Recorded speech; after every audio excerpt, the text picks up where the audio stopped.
Hi guys, welcome to my channel. ഇന്ന് നമുക്ക് ഓലയും കൊണ്ടൊരു സൂത്രം ഉണ്ടാക്കിയാലോ? ഞാനിവിടെ ഒരു ഓല മുറിച്ചെടുക്കുന്നുണ്ട്.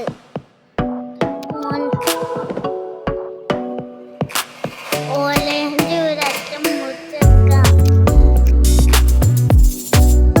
ഇതിങ്ങനെ ക്രോസ് ആക്കി വെക്കണം. എന്നിട്ട് രണ്ട് സൈഡിൽ നിന്നും മടക്കണം. മുകളിൽ നിന്ന് താഴോട്ടും മടക്കണം. പിന്നെ മറ്റേ അറ്റം എടുത്ത് ഉള്ളിൽ കൂടെ കയറ്റണം.